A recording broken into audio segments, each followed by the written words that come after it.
सङ्काशं काश्यपेयं महाद्युतिं तमोरि सर्वपापघ्नं प्रणतोऽस्मि दिवाकरम्।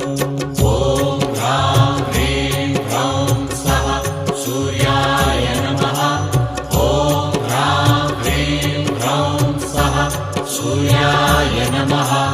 जपाकुसुमसङ्काशं काश्यपेयं महाद्युतिं तमोरि सर्वपापघ्नं प्रणतोऽस्मि दिवाकरम्।